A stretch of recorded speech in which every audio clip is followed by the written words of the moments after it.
Hello, this is Storybooks channel. New videos are posted every day. Subscribe and click the bell. The rain was hitting the windshield with such fierceness that Franklin involuntarily flinched at each blow. It was so good that it would break the glass. Not a cheerful picture of natural madness was supplemented by the inner tension that had been accumulating for 3 months. The man desperately wanted to get rid of stress, but he did not know what in this situation would have the greatest effect: a large portion of strong drink or escape to some secluded place. His intuition told him the right thing to do. Franklin, while you're looking for that place, you're gonna lose your mind. That's why it's a good time to get drunk as hell. There's a reason scientists say that many geniuses have brilliant thoughts when they're in a bad state of mind. The head of Franklin Cosmetics is used to listening to his inner voice, trying to pay less attention to the heavenly flood. He started the car and drove out of the parking lot. And for the second one, I was satisfied with the decision. In this weather, Phil only drink vodka. The man grinned sadly at his house and muttered. And the occasion was perfect. Or rather to say, you can't think of a worse one. Franklin thought for the first time today that fate was mocking him. One setback after another, and he had no time to dodge the blows. The thought flashed through my mind again. It's as if someone had put a curse on me on purpose. The man immediately pushed the thought away, because he did not believe in Moldavian nonsense, but he could not explain the succession of business failures either. There was no one to consult on this issue either. Therefore, the businessman decided that there was nothing better than to get drunk. In general, of course. There were, of course, at first thoughts that it was all grandmother. The first wives about her said all sorts of things. But then he found out that she was dead and scolded himself. How can you believe in all kinds of damn things? Well, it's something else. It's more like a streak that's gone on too long. It's got to end sometime. That's usually the way it goes. Franklin had never abused hard liquor, but he knew that it helped to clear his brain of unnecessary junk. He moved slowly down the street, trying to make out familiar landmarks through the veil of rain. Finally, the sign of a beer bar with the promising name Jolly Carp appeared in his field of vision. The logo of this party establishment contained not only letters, but also the image of a huge fish with a beaming smile. When Frank first graced the election with his presence, he asked the receptionist whether those who had come up with such a stunning advertisement with the fish must have taken a hefty dose themselves. Baffled by the receptionists, asked the client, "What made you think that?" Franklin blurted it out without thinking about the consequences. Yes, because a sober person is unlikely to come up with the idea of depicting fish of obscure breeds with a smile on his face. Long-haired man looked resentfully at the status visitor and corrected the snout of fish is not a muzzle, but snouts. That's what biologists have decided to call that part. Franklin did not like to be corrected. He immediately decided to flaunt his knowledge and their theologians. If you dig that deep, these are the people who study fish. The manager couldn't object because it wasn't in his interest to scare away customers. After that incident, Franklin had several more times visited the bar, which, by the way, served very good quality beer. Today he decided to come here for an hour. The parking lot was about 100 meters from the bar, and the man had to cover this distance in the pouring rain because he forgot to take an umbrella and his suit was soaked through in less than a minute. Franklin, out of habit, raised his eyes upward to capture his reverence for the owner of the establishment. "Hello to you and your tassel, Mr. Karras." But the always cheerful fish this time greeted him with a sinister smile.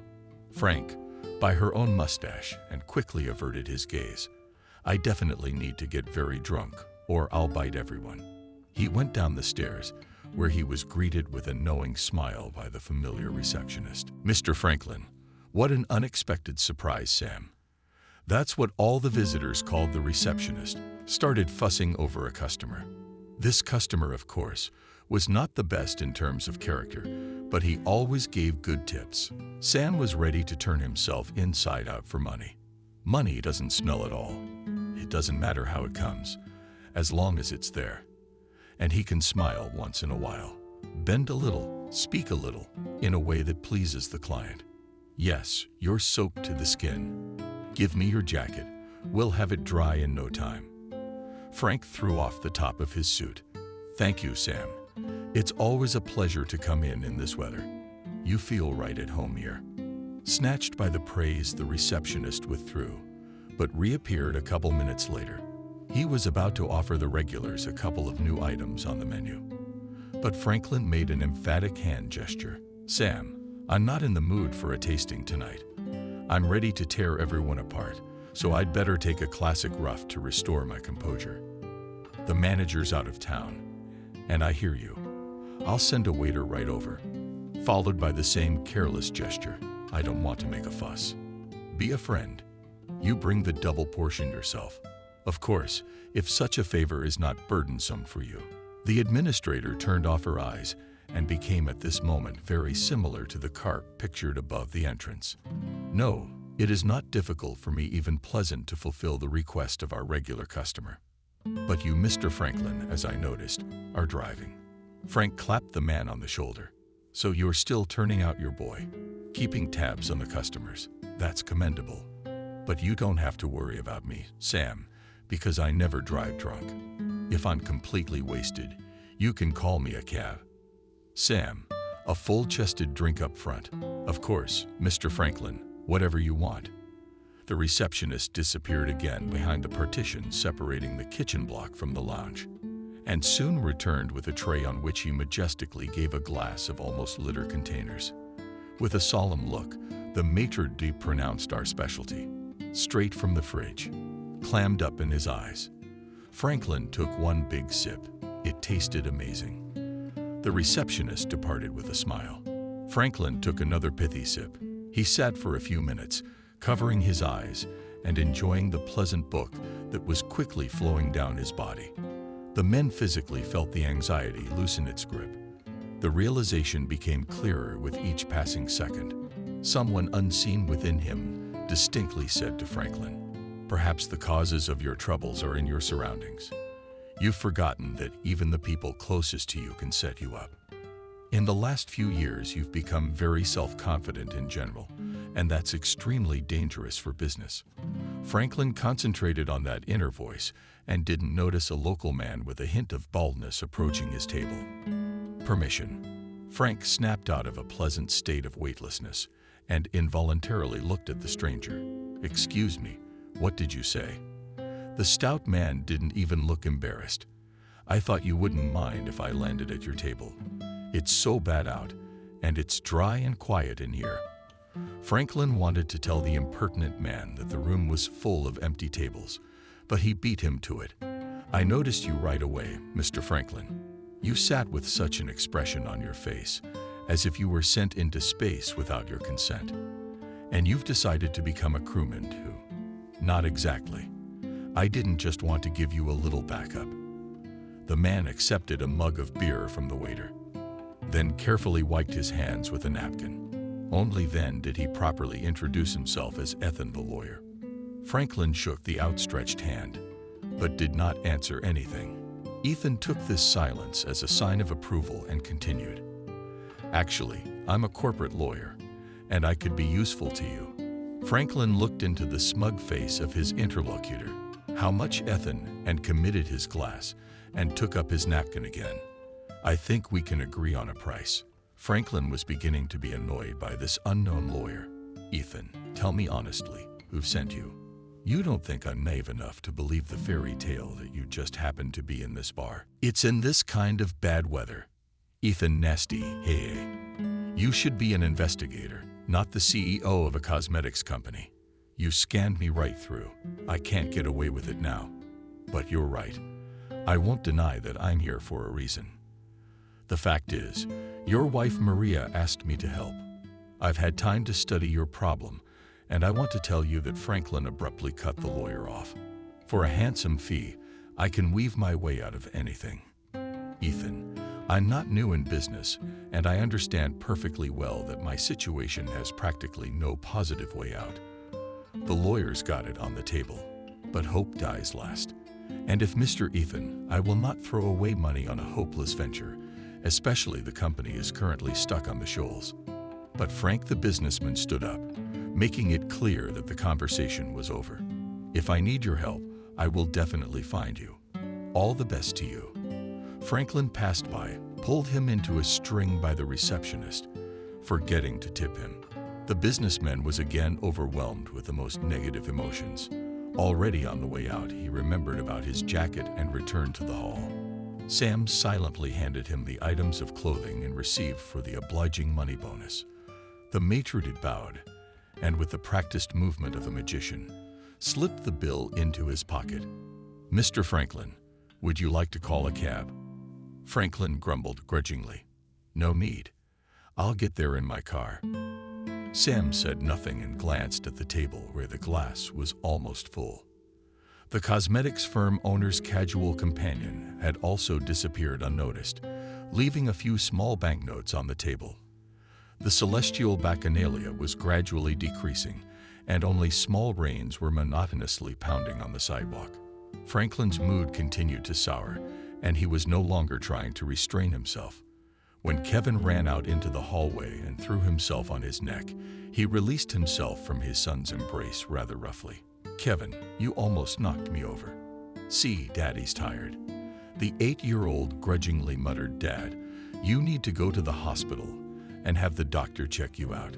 You're always angry and tired. I wanted to have a serious talk with you." The man tried to correct his mistake. "Son, we'll definitely talk, but only a little later. Where's Mom?" Kevin waved his hand toward the kitchen without words and lowered his head, which meant an extreme degree of resentment. He wandered into the nursery. The head of the family walked in the direction indicated, and the tension reached the maximum mark. At the moment when Maria said with a smile, "You are so early today, and I'm still with dinner," there was nothing provocative in the woman's tone. But Franklin got angry all, how nice we say, like a caring bird. "Only your concern for Maria is getting on my nerves. Why did you send that idiot to me?" Tears glistened in the woman's eyes, but her voice didn't waver. "Why did you attack me from the doorstep? Explain things to me like a human being. What happened?" The wife's calmness added another spoonful of oil to the fire of the family scandal. "Don't play the innocent. Why did you send that stupid lawyer to me?" Marina adopted a defensive posture. The noisemaker in her hand looked like a symbol of feminine determination. "If you haven't forgotten, dear, I also work in the company you head, so I have every right to make decisions to save our common child." The man even jumped in the seat of our common. "I heard you. Since when did Franklin Cosmetics become your property?" Such a violent reaction of the woman clearly did not expect. She started gulping for air. "But I'm your wife, so I have the right." Franklin cut her off halfway through. "That doesn't mean anything. I have to tell you that your status gives you absolutely no benefit. You're nothing, and I'm nothing. And I'm the only one who can make decisions.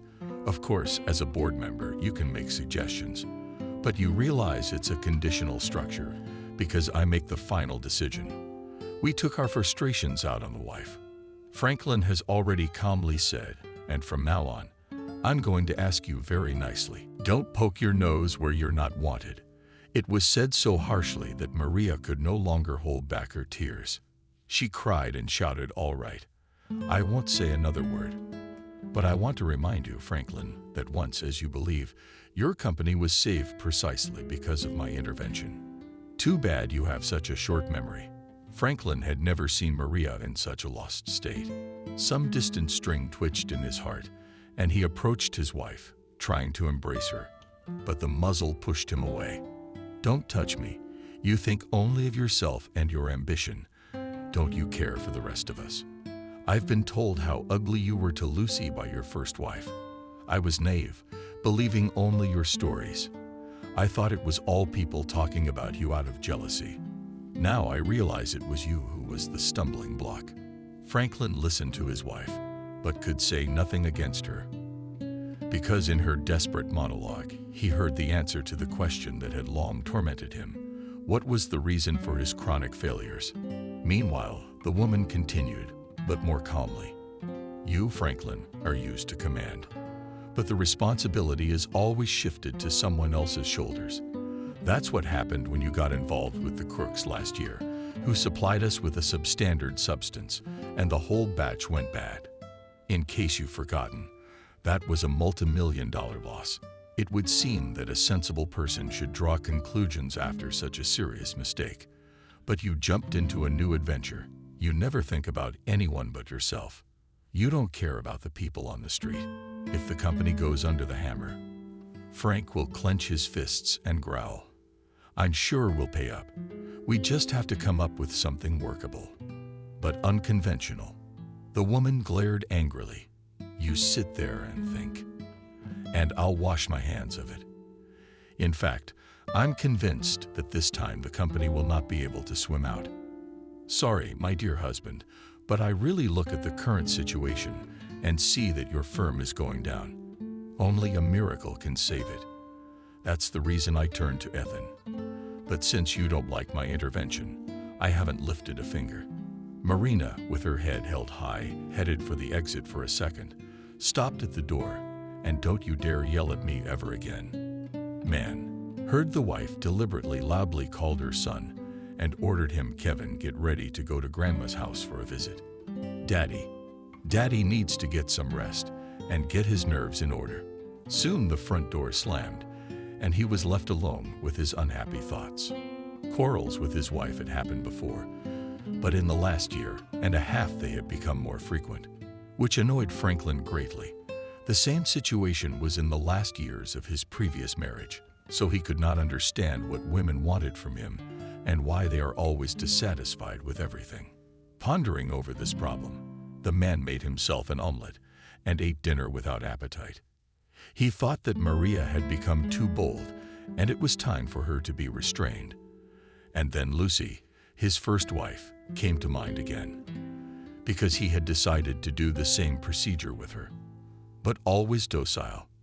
Women catch his every word. Suddenly, she disagreed. Clearly, Franklin could not forgive her for such an act of defiance. The recollection brought back unpleasant thoughts. Franklin threw the plate into the sink with irritation. He wanted to find solace near the television, but the image of his first wife made it impossible to concentrate on the plot of a thrilling action movie. What the hell is this? I think it's a bad omen. Damn stress. The man again went to the kitchen and poured himself a full shot of vodka. Anxious visions immediately disappeared, and Franklin, to consolidate the effect, poured another half shot of hot liquid spilled over the faithful. And he, as recently in the bar, felt incredible lightness. Folk remedies are better than pills. Franklin said this optimistically and put the mortgage bottle back in the refrigerator. He went back to the television and began clicking the remote control buttons without the same irritation. The booze had weakened his body so much that Franklin didn't notice that he had fallen asleep. All night he dreamed. Lucy. But this night vision caused nostalgia because irrevocably lost to him time when he was really happy. Insistent alarm clock signals forced Franklin to open his eyes to those feelings that he again experienced in the dream. Did not leave the man. And all day long he suddenly irresistibly wanted to talk to his father, and he even intuitively reached for the phone, but immediately pulled his hand away from the device. What is this obsession? I'm definitely not myself. After all, Dad died 3 years ago. Carl was widowed early and raised his only son by himself. He was a renowned scientist in plant genetics. But despite his high status, he preferred simplicity and modesty in everyday life. He also tried to instill in his son an ascetic lifestyle. Franklin, remember that domestic comfort and other excesses make a person addicted. Up to a time, the guy accepted these rules and even tried to imitate his father. But in adolescence, everything changed, and he reminded his father every chance he got. Dad, I do not want to deliberately deprive myself of an interesting life. Small pleasures don't spoil a man. How do you say? They add to his existence, and I don't want to deny myself that.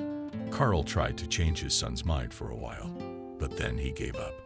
He didn't have the time to indoctrinate his little boy with life-tested truths. After all, the elder Franklin combined scientific activity and teaching his favorite subject. The professor was often invited to the educational institutions of neighboring countries to give lectures, and he almost never refused such events. Franklin many times tried to remind his father that such a strenuous rhythm of work is dangerous to his health, to which Carl philosophically answered his son, "My life itself is dangerous, so I see no point in limiting myself, because what is destined to happen cannot be avoided anyway." That's how son and father lived, trying to stay out of each other's way. But everything changed with the arrival of Lucy. At one of his visiting lectures, Carl met a student who amazed him with her broad knowledge of biology. Emotions were bursting out of the professor's soul, as there was no one but his son in the house. He shared his joy with him. "Franklin, I never imagined that our land gives birth to such bright talents. You know, the other day I was giving a lecture at the academy and had the good fortune to meet an amazing girl.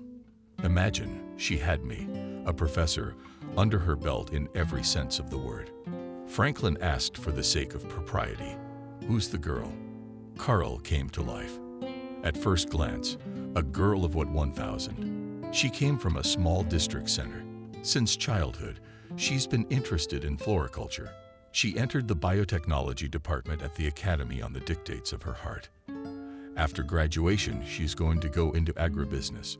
Franklin could not hide his surprise for a girl, of course, an unusual hobby. "But father, you yourself know very well that in youth everyone makes grandiose plans." And then the professor interrupted his son unequal all by himself. "You're lazy. I've already come to terms with it. That girl has a fountain of ideas spilling out of her. Amazing ideas." The father's delight was a painful blow to Franklin's ego. The son barely managed to interrupt the flow of his father's eloquence. "Dad, stop. You know how first impressions are often deceptive." The professor waved his hands. "No, son, my gut has never failed me yet. This girl definitely has a business sense. It just needs to be channeled into a fruitful direction. Father, you've intrigued me enough to make me want to meet this new Eliza Doolittle." Carl froze, but his confusion lasted only a few seconds. "You shouldn't say that, Franklin. You're not Henry Higgins to play the aristocrat either." "Dad, I'm sorry. I didn't choose the right example. But I really want to meet this girl. You described her so vividly," the elder Franklin. "I was flattered by the praise and agreed right away. All right, I'll arrange for you to meet her. But Franklin, I'm warning you, no more of that Franklin stuff." Franklin crossed his arms over his chest. "Father, I swear I'll behave like a true gentleman." At that time, Franklin could not have thought that meeting a pretty provincial girl would change his life dramatically, although the girl could not be called a beauty. But the charm in her was in excess. From Lucy emanated so much energy that once Franklin jokingly said, "Lucy, you can connect to charge phones and other electronics." The girl grinned. "You're not alone in that observation. When I was very young, my grandfather used to tell his fellow villagers that I was a battery-powered robot. Your grandfather has a great sense of humor. Franklin, you wouldn't believe it, but they believed him." But the locals interpreted the joke in their own way. They spread rumors that Herb's granddaughter's heart wasn't real, but a motor. Everyone felt sorry for me and gave me candy. I wish Grandpa was gone. But we often go to the village, so Grandpa's house is not empty. Franklin found this story funny. "I've never been to the village. Are there really such naive people there?" "No, they're just ordinary people. And the craving for rumors is an indispensable element that saves you from boredom." Just a few days with Lucy didn't go unnoticed by Franklin. After all, in addition to positive energy, the favorite of the professor distinguished herself and a sharp mind. One day the girl confessed to him, "Franklin, if I had a different amount of money, I would open a cosmetics company." The guy was surprised, "But you don't know anything about it." Lucy laughed. "I am profoundly mistaken, because at the heart of every cream elk or shampoo, plant extract, by the way, is a profitable direction, because half of humanity is women." The young man immediately caught on to the idea. "Lucy, there's something in what you say." Franklin could not find the right word for a long time, but he spit on this trifle and moved on to the next point. By the way, many men are also not strangers to the pursuit of beauty. Personally, I'm very interested in your idea. Tell me, what would you call your company? After all, it is an essential part of the brand. Lucy grinned with geniality. Look how promising Franklin Cosmetics or Franklin Youth sounds. That's just me thinking off the top of my head. It's the first thing that came to mind. Franklin's already pictured himself in a future presentation. This picture inspired him so much that he took the girl in his arms and danced with her. Lucy, you, my fairy, are a true enchantress. The irrepressible joy of the young man was explained by the fact that he still could not find his place in the sun. After graduating from the Institute of Chemistry and Technology, the professor's son worked only a year in his specialty. Franklin did not want to work for the state from the beginning. 2 attempts to start his own business ended in complete failure.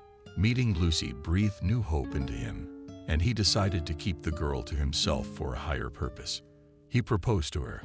Although Lucy understood perfectly well that the young man does not have tender feelings for her, she agreed to become his wife.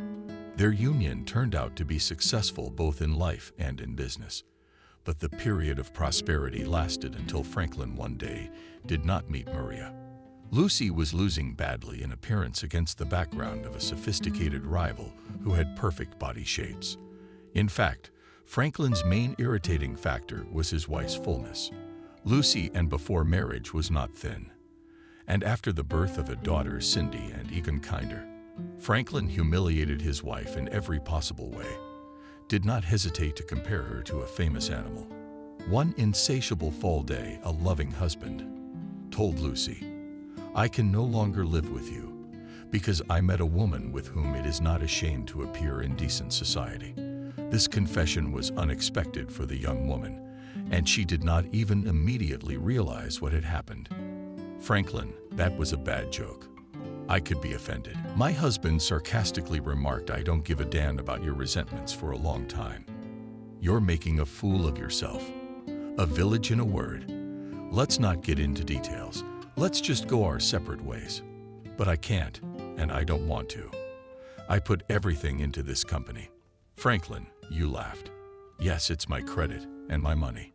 If it weren't for me, your worthless ideas would be lost for lack of demand. Franklin had a lot of nasty things to say to his wife. He concluded his speech by asking her to clean up the place as soon as possible. Now the man was horrified to think of the act, and he burst out involuntarily. "Yeah, buddy, you were a scumbag. How else can you call a man who threw his wife and little daughter out the door?" It didn't surprise him that it was the first time he'd thought of his daughter in 10 years. More than anything else, the businessman was concerned about the fact that Marge, for whose sake he threw out his first wife, today supported not him and the former rival. Men quietly said yes. Female solidarity is a great power. After a moment's thought, he threw a question into the void. "I wonder where Lucy is now. Probably somewhere in the countryside, scrounging for food." Frank was not wrong about one thing. His first wife had indeed settled in a small Belarusian village. True, she did not study, as Franklin thought, but lived and worked there for her own pleasure. That morning at summer sunset, Lucy was going to cook oatmeal porridge for 2 people according to tradition, but found that there was no beggar's molasses of salt in the house. Cindy sat at the table waiting for breakfast, but realized from the confused expression on her mother's face that the morning meal had been postponed until later in the day. The girl tossed her spoon with irritation. "Mom, are we out of something again?" The woman smiled at her daughter. "You guessed it. And that this time salt, sugar, milk, cereal." Cindy listed gastronomic nominations and did not even try to hide her displeasure. Lucy became guilty. "No salt. It was there yesterday, but today it's gone. I've been distracted lately." Cindy had a caustic remark. "The mice must have eaten all the salt. They love salt. They just can't live without it." The girl stood up abruptly from the table, and the table toppled to the floor with a clatter. Lucy shuddered. "Cindy, would you mind holding your grudge? It's no big deal. It's a 2-minute walk to the store. you run and get the salt. And we're together." The 15-year-old selfishly curled his lips in disdain. "Why me, Mom? Is that your fault? It's up to you to fix it. Everyone's used to it." "Cindy, run over there. Cindy, bring it." Her daughter accompanied her private speech with facial expressions and gestures that gave her mother a fit of laughter. "My girl, that's the way it is. You're the youngest in the family, and you're the one who has to run these errands." Cindy almost screamed. "I don't want to be the errand girl. Maybe I have plans of my own." The girl's voice became a little bit more serious. Lucy peacefully said, "Okay, if it's so difficult for you to run to the village shop, I'll go myself. And there's no need to get hysterical over such a trifle." Cindy snapped at her. "Mommy, it's not because of me, but because of your fault that all the fuss has broken out. Any normal housewife knows which products she has in the house and which ones are running out." And you mother laughingly interrupted her daughter. "Even if it is not a normal hostess, but it is also here is not a stranger. You could have followed the food supplies, seeing that your mother is closing. I have so much to do. I don't have time to breathe." Cindy remained silent, stepping her eyebrows together. Lucy decided that this was a good time to do some parenting. "I don't like you talking all day long. You could help me at least once in a while. I don't demand much from you." The girl grimaced again, interrupted her mother. "No, Mommy, you can't lure me into that trap. Not your plantation. That's where it stands." Cindy ran her hand over her throat, and for added effect, he flicked his tongue. "And I'm not going to follow your example, Mom. This means that our family succession is impossible. So this option is completely off the table." The woman looked at her daughter fondly. "Do you look like a wet Borgia now?" Cindy flashed his eyes angrily. "Thank you for not comparing me to a worm or a frog, but you can say whatever you want, and I still won't change my attitude to your business." The girl made quotation marks with her fingers and headed for the entrance. But her mother caught her by the arm. "My daughter, you can change your plans 100 times, if you have any. I'm not going to force you. But as a mother, I have a right to know what your plans are. Admit it. Where do you want to put your energy?" The girl rounded her eyes and beautiful, spreading her arms as if she wanted to cover the whole universe. "Mom, I dream of becoming a model. After all, you will not deny that for this I have all the data and face and figure." Cindy threw her mother a glance, but Lucy answered the heiress in an admonishing tone. "Besides what you named, it's also good to have a brain in your head. The professional life of models is very short, 10 years at most. And then there's no 100% guarantee you'll get selected. There are plenty of pretty girls out there. That's why there's so much competition in the modeling business." Apparently, Cindy was puzzled by her mother's warning. She thought for about a minute and then said cheerfully, "Bullshit. If I don't sneak into modeling, I'm going to go into acting. Even the teachers at school tell me that with my looks I'll be able to be on stage or on the catwalk." Lucy sighed heavily. "You've got your head full of nonsense." The girl exclaimed, "Mom, but you do not want me to spend my life stuck in this village. What's wrong with our village?" "Everything. Everything here is stupid, and the people are stupid and dull. If you knew what they were saying about you, you would have run away from here a long time ago." Lucy grinned. "I know my bones are always going through the motions, but I haven't paid attention to it in a long time. And about the Cindy people, I want to tell you that you still have to grow and grow to reach their level. And don't use that kind of language in front of me." A blush broke out on the girl's cheeks, and she breathed heavily. Lucy decided to further exasperate her daughter. "What are you flaring your nostrils like a pack mare? You don't like criticism. Get used to it. You'll meet other things in life." Cindy was all, "Get it, get it, get it, get it, get it, get it. How annoying is that?" And out the door. Lucy put her daughter's overturned table in its place and sank down tiredly on it, all in her father, as powerful and self-assured. The woman very rarely remembered her husband, who had practically kicked her out of the house along with her young daughter. But lately, Cindy had so often demonstrated not the best sides of her character that the comparison of her with her father came off her tongue. Maybe she'll grow out of it.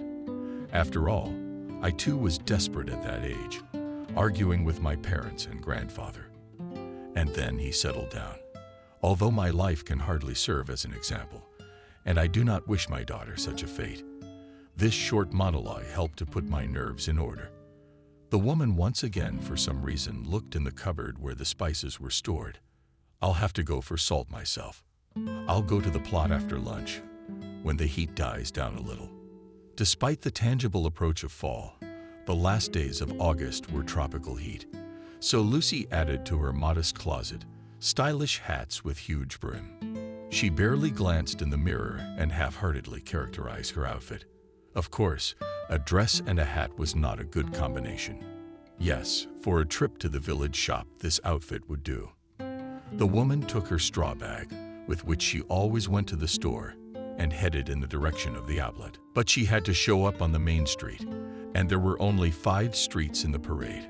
How did it become noticeably lively in the yards along the main thoroughfare of the village? The first florist noticed grandmother Helen, who swarmed on her plot near the fence. The elderly woman immediately childishly broke her back and ran up to the gate.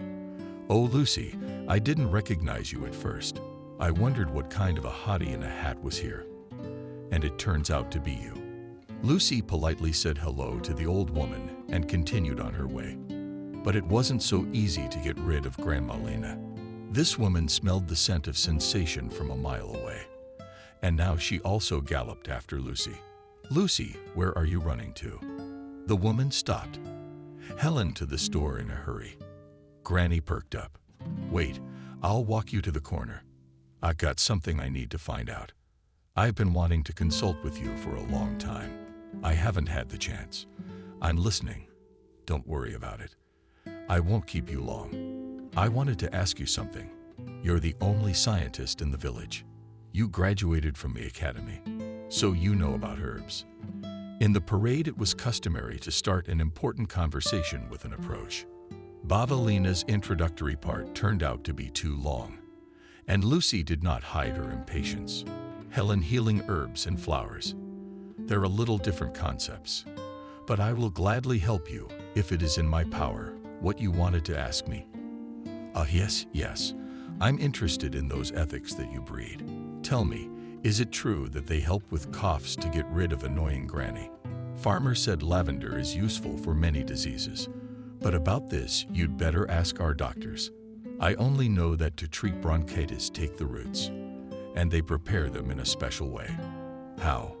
Don't you know? Although Lucy knew several recipes for lavender-based remedies, she didn't want to talk to Helen's grandmother anymore. "Helen, I'm not a doctor."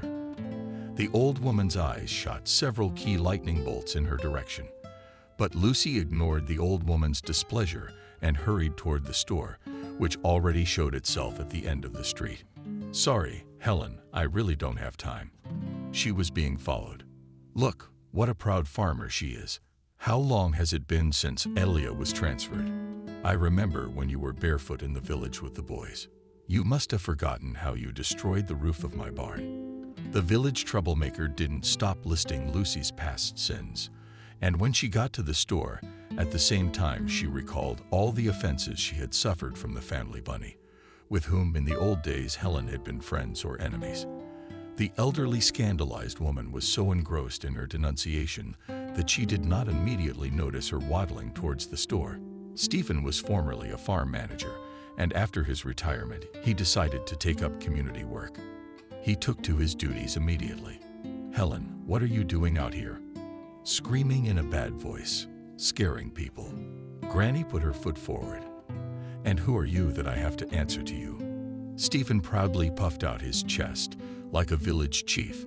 "I have the right to know." Granny stomped her feet in huge galoshes. "Who elected you?" He appointed himself headman. "And you're making demands. You'd better tell people how you go to the farm at night. How many bags of mixed fodder have you stolen? To put up with such insolence, even from a former lover." In his mature years, Stephen, often dropped by the lonely milkmaid village headman, could not, despite the literacy, which was the result of an old injury. The man also took the appropriate look and even tried to step on the opponent. Helen, I won't look that you're a woman on crutches. You've got that way with your spoons on blood everything. The offended grandmother agreed to the whole street. Good people, what's going on? The headman is threatening me. At the exhausted screams of the old woman, Wendy, the sales clerk, jumped out of the store. The mere sight of this dimensional lady sent shivers down the spine of the exuberant shoppers. The saleswoman looked angrily first at Helen.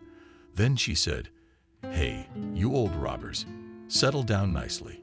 Otherwise, I will be forced to take harsh measures against you." The arguers instantly quieted down because they knew that Wendy did not throw words into the wind. Helen whispered something under her breath and headed towards her house, while Stephen sat down on a bench outside the store. Wendy returned to her workplace and to the questioning looks of several customers. She said, "Yes, they're at it again, Helen. They're all in a tizzy. They're fighting like little children. I can't even believe that people of such an age can have battles." "You never know," Lucy said thoughtfully to Wendy, "but it's true. Not without reason they say that old people fall into childhood. It is a natural phenomenon. A person is born, grows up, reaches the peak of his development, and then the reverse process begins." The saleswoman pressed her lips together. "You know best. You're a scientist. There's one thing I don't understand. What are you studying in this dump? What the hell do you need a flower plantation for? If I were you, would I have moved closer to the capital or left the USA long ago? You have a lot of money. What's keeping you in our village?" Lucy shrugged her shoulders and smiled stupidly at Wendy. "Surprisingly, that's the second time this morning I've been asked that question. I myself can't figure out what keeps me here. The land, I guess." The woman paid for her purchase and headed for the exit. But on the street, she suddenly remembered that she had forgotten the salt. Wendy looked at the returning customer with understanding and how she had forgotten to buy salt. Lucy looked at the retailer with surprise. "Wendy, can you read minds? With you that not only start guessing thoughts from behind the cuckoo. Soon, we'll have to do telepathy and magic. He'll wake up by tonight and come back here. They're gonna ask for a promissory note, and I'll have to listen to their hangover ravings." The women in line began to express sympathy for Wendy, and Lucy stuffed the packet of salt into her bag and headed home with a sense of accomplishment. To avoid running into Helen's grandmother again, Lucy took a roundabout way back. All the way she thought about Wendy's words, and after a short consideration came to the conclusion that there was a special charm in country life. Perhaps it was this very fact that was the invisible magnet that attracted and would not let go of the heart. "Merlot," Cindy said something to herself as she fiddled with the stove. Lucy asked in surprise, "You're on the run?" Without turning around, she replied cheerfully, "I changed my mind. You could say that your words had an effect on me. I was so ashamed that I immediately decided to correct myself. One more minute, and our book will be ready." Cindy Shorter had a big spoonful of brew in the pot. Lucy walked into the kitchen. "You decided to diet porridge to boil without salt. Why without poison was necessary in product?" Betty did. "Why did she show up at the end of summer?" The woman's voice trembled. And Cindy was finally distracted from cooking. But the girl forgot about the friend who'd lent her the salt because she was startled by the sight of her mother. She clapped her hands. "Mom, did you dress like that?" and paraded around the village. "Yeah. What's wrong with it?" "Well, it's a killer outfit. The dress is in style. Not alone. I used to do it in the field. And a fancy hat. Betty's dad's here too, by the way. I can imagine his eyes would roll if he saw you in that outfit." Lucy shouted with annoyance at her daughter Cindy, "Stop criticizing your mother. Did you also walk around the village dressed in such a way that I am sometimes ashamed of you? How many times have I told you not to wear those shitty pants? You have a closet full of clothes. You could pick something decent, and you shouldn't believe it. Lavender is not a demanding crop, and it feels very comfortable on our soils. With the right technique, you can achieve a profitability of 200%. Andrew was not impressed by these statistics, and he stubbornly said, "I don't believe it." Herbert shouted at his son, "What have you got?" "I don't believe it. I don't believe it. Let the girl try. Maybe she'll do something good. Besides, there's a lot of land here that we don't own. The authorities will be glad to have someone to take care of their culture."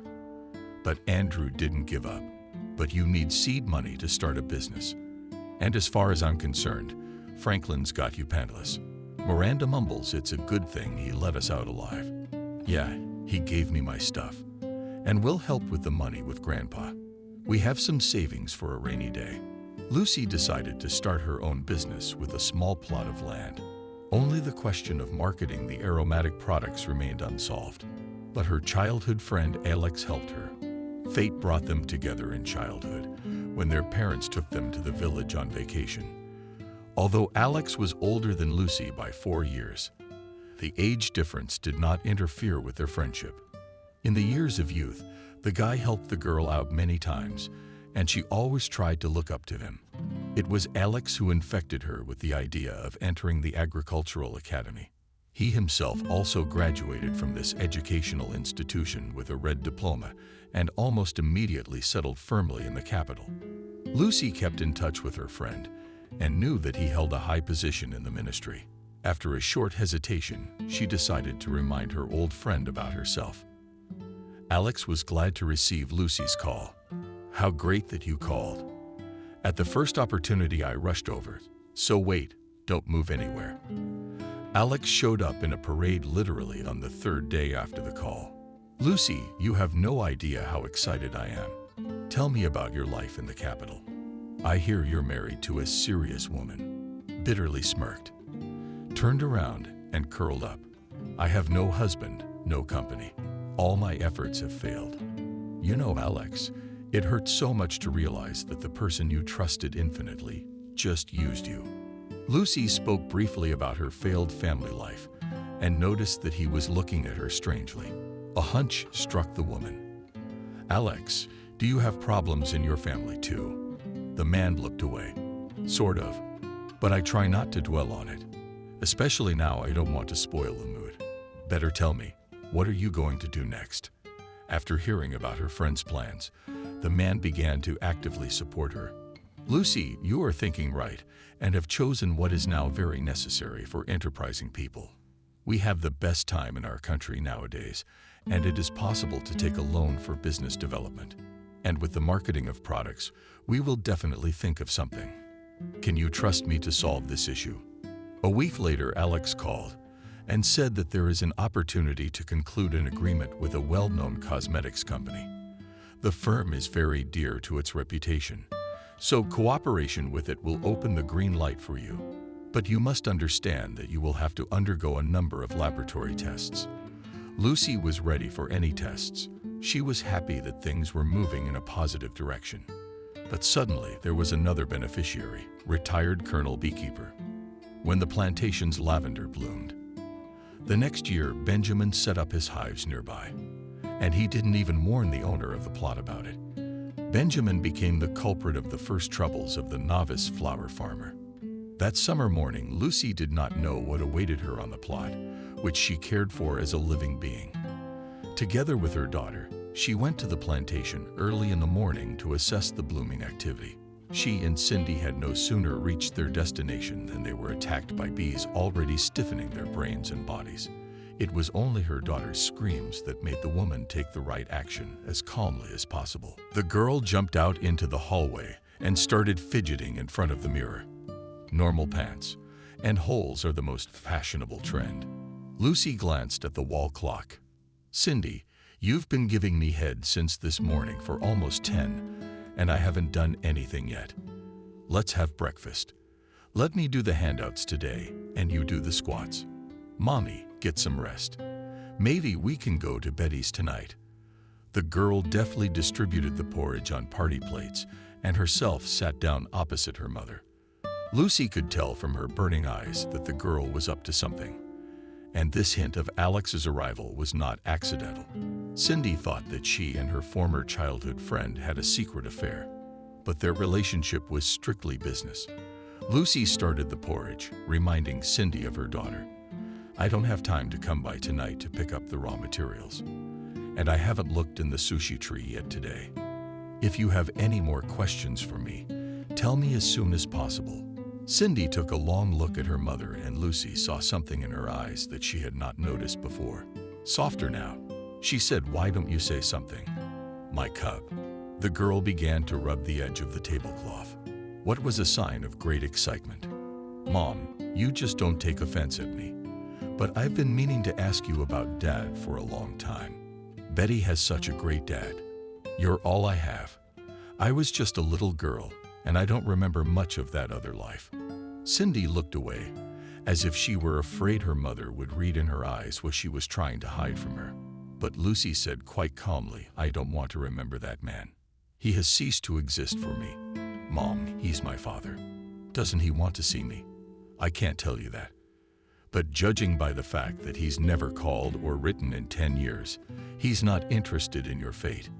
Cindy looked her mother in the eye again. "Mom, maybe he just doesn't know where you took me." The woman drew her daughter close to her. "He knows everything. I even sent him a picture of you, but he didn't reply. That's it. Let's not bring it up again. Aren't we living well together?" Lucy tried to sound cheerful, but her voice was sad. "Cindy, I'm going to be a teacher. And you wash the dishes and put the house in order." The daughter answered nothing, and the mother realized that she was under the impression of talking about her father. But the woman knew very well that one day the time would come, and she would have to tell her daughter everything. And that hour had come. The old heart wounds reminded themselves again, and the thought flashed through her mind that no matter how many times she chased away the past, it would still be knocking at the door. Lucy checked until late in the evening, ready to send to the customer raw materials, all the while reminiscing about her failed marriage. When Lucy informed her immediate family that she was marrying the son of a Moscow professor, her mother and father were shocked. But her grandparents rejoiced at the news like children. Miranda, despite her granddaughter's warning, spread the news all over the neighborhood. Herbert later reprimanded his wife. "What is it with you and getting ahead of yourself? And if the wedding is upset, what will you say then?" Miranda felt guilty, though. She decided to argue with her husband. "If you keep your mouth shut, then nothing will happen. Got into the habit of predicting things ahead. I'm just not in the habit of jumping to conclusions. You know what they say, don't say shit before you jump. And you, Miranda, you're getting ahead of yourself. Do you know what our tongues are like? And you can't share with anyone here. What's Helen's grandmother?" After a stern reprimand from her husband, Miranda shut her mouth. But it was too late. Her granddaughter's wedding was coming up. The whole neighborhood knew them. When Lucy dropped by the old folks' house for the day, she was harassed by the local women. "Tell me, how did you manage to land a fiancé from the capital? You don't seem to be anything special. How did you get the other neighbors? I was only interested in the material part. Lucy, he's rich." That wife is in shock. The girl didn't answer such questions because she knew that every word she said would be turned upside down. There was another reason that kept her silent: fear of the evil eye. Such fears. She had been indoctrinated as a child by her grandmother, Miranda, who had worked for many years in the outpatient clinic as a nurse and was well versed in medicine. When the paramedic was absent from the medical station, she advised her fellow villagers on what to take for this or that ailment. Miranda was also well versed in herbal medicine, so her simple recipes usually had the expected effect. The rumor of the woman's clandestine practice reached the paramedic. The paramedic was very indignant and yelled at the woman in front of visitors. "Miranda, I will not have you practicing medicine in my institution. I am obligated to report this egregious incident." But the woman was not intimidated by the medic's threats. "Don't scare me. I could file a complaint against you too. You don't show up for work for days, and people come for help. You should be thanking me that I covered for you." After such disobedience on the part of the nurse, the paramedic decided to find a replacement, but no one would accept such a vacancy. Even the locals refused. For that kind of salary, let him crush his own floors. The confrontation ended with the fact that the paramedic came to house and began to beg her former subordinate, "Miranda, I'm sorry if I offended you unintentionally. Come back to the outpatient clinic, or I'm as handless without you." The woman didn't agree right away. She decided to torture the offender a little. Miranda had to intervene.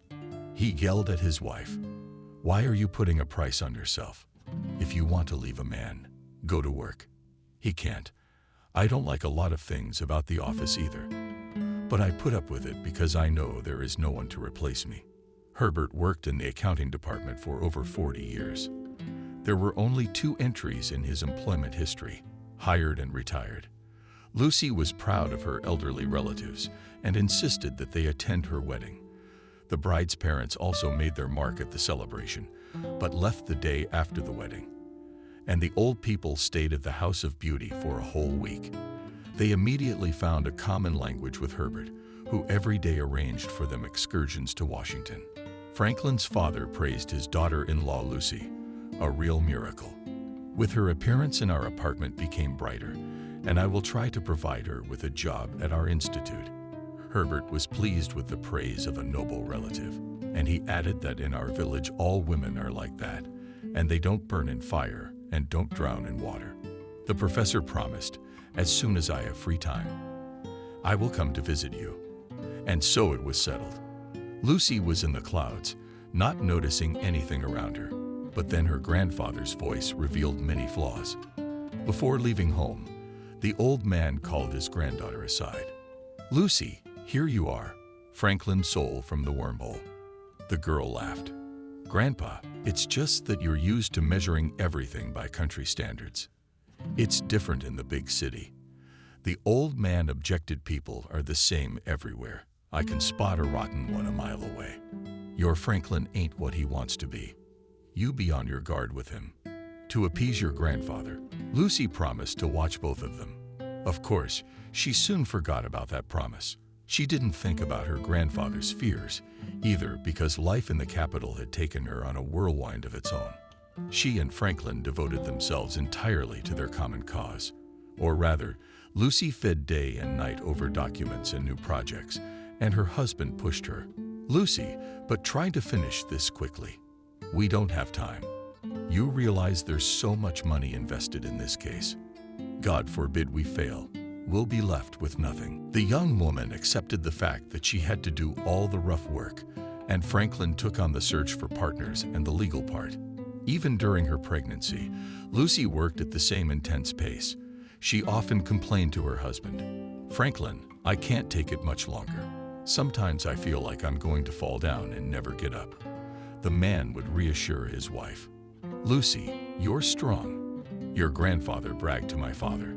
I know Grandpa likes to show off himself and tell tales about his village too." Franklin, but even a strong woman needs rest, especially when she's in a position. After all, the constant tension can have a bad effect on our child. It was only after this powerful argument that Franklin made a small indulgence for his wife. But working to the point of exhaustion had done its evil work. The labor started early and was very difficult. After the birth of her daughter, Lucy turned her full attention to the child, which caused not only resentment, but also anger of her husband. Once Lucy did not hold back and also told Franklin everything she thought about him. "You treat me like a slave. You're just using me, without thinking about my health. I get the impression you don't even care about your daughter." The man was furious.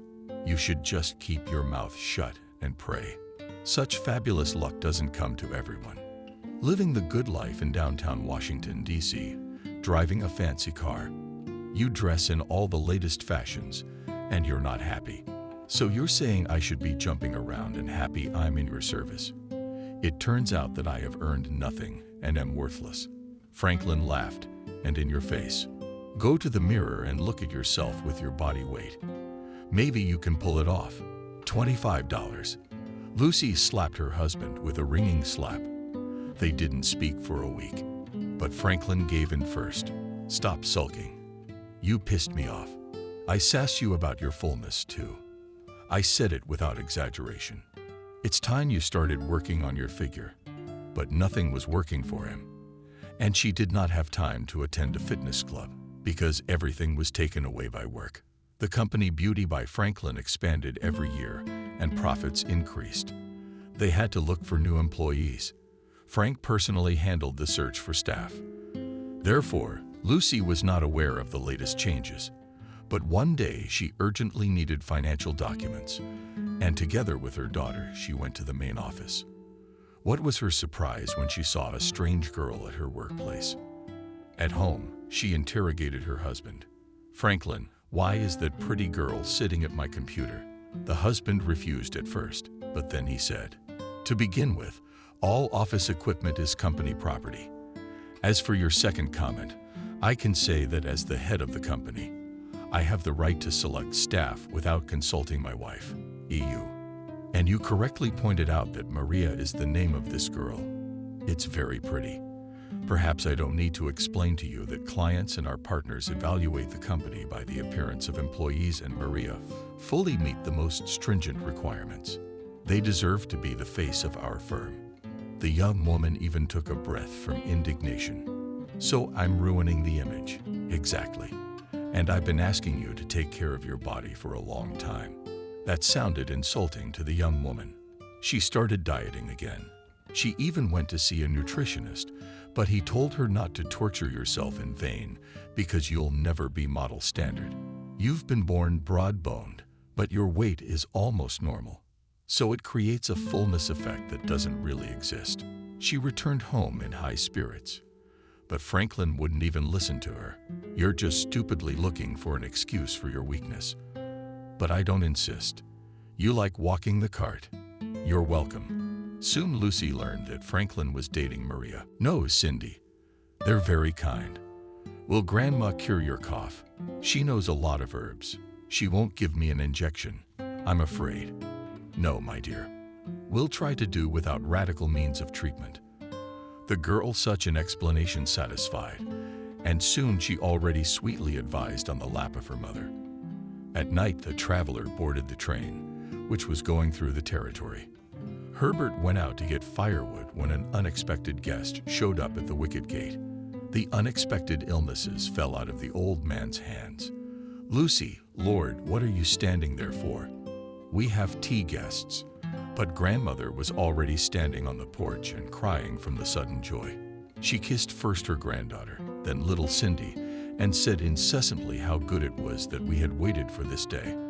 Now we can die now that the welcoming traditions have been honored. Miranda tearfully confessed to her granddaughter that her grandfather and I had bad dreams about you all week. "Tell us, what misfortune has befallen you?"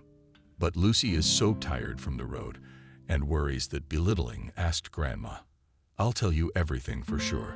Only first Cindy and I must rest." In the evening, a family council met at the Herd's house. Lucy's parents also showed up in a couple by themselves. Upon learning of the arrival of her daughter and granddaughter, the young woman cried, and reliving again the recent events, she told her relatives in detail about how her husband had kicked her out.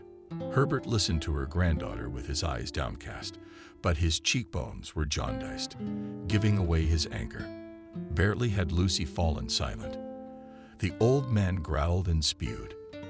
"Tomorrow I'm going to go to fucking Washington, D.C., and I'm going to show that asshole where he belongs." Miranda started wailing again.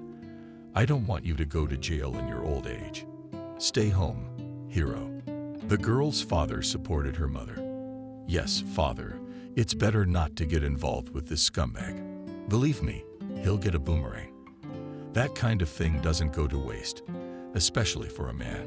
Although Franklin can only be called a man with a stretch, especially after doing something like that." Herbert said, "I told you he was rotten. I've never been wrong about people."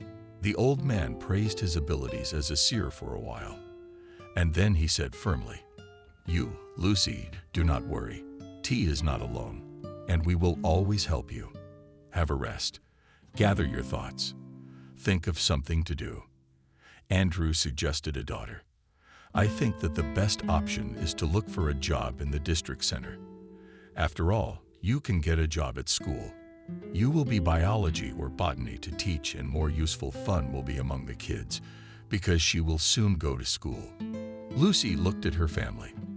Thank you for your support, but can I decide my own fate? Herbert grinned.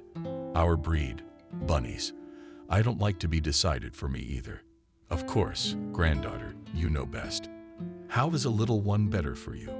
Just 2 days later, Lucy surprised her family. I thought it over and came to the conclusion that I will stay here in the village. Andrew asked with surprise, and what will you do business here? The relatives looked at each other. Grandfather even chuckled from the excess of impressions. We already have one businessman, a retired colonel. He raises bees, so he got everyone. Have you also decided to organize honey production? No, Grandpa. I've chosen a different kind of business. I'm going to grow flowers, have leased a plot of land, and will plant lavender chamomile hut. Herbert said disappointedly. That's the number of vodka he drank and died the next morning. I thought you had something serious in mind. Did you get rich on such a thing? The young woman's face was transformed. She excitedly began to talk about the amazing plant, which she had a special fondness for. Even during my studies, I studied this business direction well. In Europe, it is highly popular.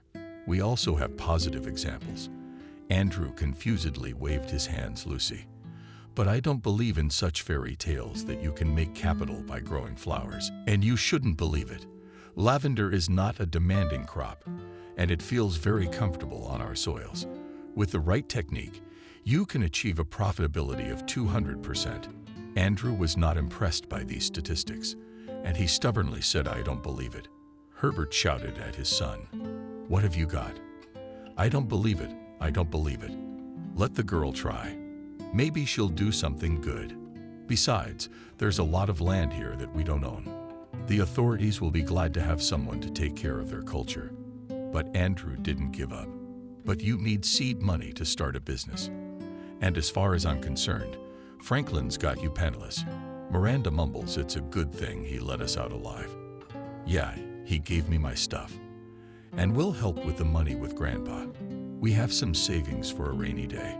Lucy decided to start her own business with a small plot of land. Only the question of marketing the aromatic products remained unsolved. But her childhood friend Alex helped her. Fate brought them together in childhood, when their parents took them to the village on vacation. Although Alex was older than Lucy by 4 years, the age difference did not interfere with their friendship. In the years of youth, the guy helped the girl out many times, and she always tried to look up to him. It was Alex who infected her with the idea of entering the agricultural academy. He himself also graduated from this educational institution with a red diploma and almost immediately settled firmly in the capital. Lucy kept in touch with her friend and knew that he held a high position in the ministry. After a short hesitation, she decided to remind her old friend about herself. Alex was glad to receive Lucy's call. How great that you called. At the first opportunity, I rushed over. So wait, don't move anywhere. Alex showed up in a parade literally on the 3rd day after the call. Lucy, you have no idea how excited I am. Tell me about your life in the capital. I hear you're married to a serious woman. Bitterly smirked, turned around and curled up. I have no husband, no company. All my efforts have failed. You know, Alex, it hurts so much to realize that the person you trusted infinitely just used you. Lucy spoke briefly about her failed family life and noticed that he was looking at her strangely. A hunch struck the woman. Alex, do you have problems in your family too? The man looked away. Sort of, but I try not to dwell on it. Especially now, I don't want to spoil the mood. Better tell me, what are you going to do next? After hearing about her friend's plans, the man began to actively support her. Lucy, you are thinking right and have chosen what is now very necessary for enterprising people. We have the best time in our country nowadays, and it is possible to take a loan for business development. And with the marketing of products, we will definitely think of something. Can you trust me to solve this issue? A week later, Alex called. and said that there is an opportunity to conclude an agreement with a well-known cosmetics company. The firm is very dear to its reputation, so cooperation with it will open the green light for you. But you must understand that you will have to undergo a number of laboratory tests.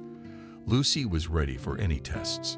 She was happy that things were moving in a positive direction. But suddenly there was another beneficiary, retired Colonel Beekeeper. When the plantation's lavender bloomed, the next year Benjamin set up his hives nearby, and he didn't even warn the owner of the plot about it. Benjamin became the culprit of the first troubles of the novice flower farmer. That summer morning, Lucy did not know what awaited her on the plot, which she cared for as a living being. Together with her daughter, she went to the plantation early in the morning to assess the blooming activity. She and Cindy had no sooner reached their destination than they were attacked by bees already stiffening their brains and bodies. It was only her daughter's screams that made the woman take the right action as calmly as possible. She said to the girls, "Cindy, don't scream without waving your arms around. The bees don't like that. Mommy, but they buzz so scary. I got stung by one bee already. Look at the hole in my arm. I also managed to get stung, but it is better to endure." A few minutes mother and daughter stood, taking hands.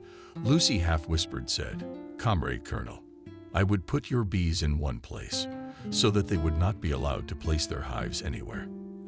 As soon as the bees were gone, angry at the infiltration, the farmer went to see the colonel.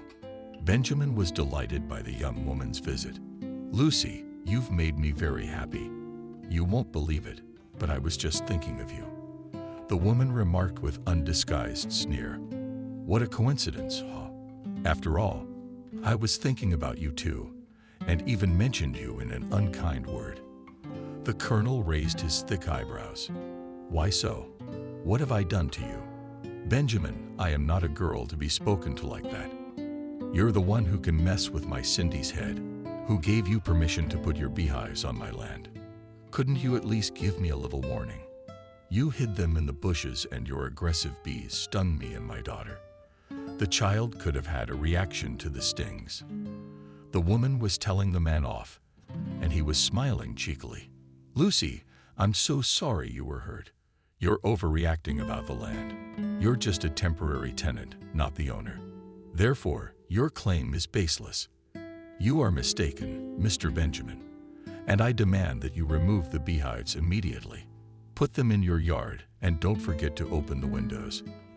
The colonel has backed down. "Lucy, maybe we can make a deal. I'll compensate you for moral damage." "Wait a second." The man disappeared in the doorway, but immediately returned and handed the woman a chocolate bar. Lucy was stunned by this insolence. "Eat your own chocolate and put away your bee boxes today. Otherwise, I'm poisoning them." Benjamin snapped, because bees were the most important thing to him. "Lucy, don't forget. I could report you to the police. I'll report you. I'll see my lawyer tomorrow. But I won't let you do anything illegal." Lucy was only determined until the evening. The next morning, she was laughing about yesterday's incident, but Benjamin set the wheels in motion, and soon his son showed up in the village. The woman was on a plot of land when he drove his car onto the plot. She rushed at him, screaming, "What are you doing? You're going to ruin all my flowers." The man was of impressive size, and even Lucy, with her lush physique, looked like a pathetic chicken against him. He started right away with threats. "Listen, you're a florist, and once again, Bake complains to me about lawlessness. You will have a pale look and macaroni gait. My apiary will be here."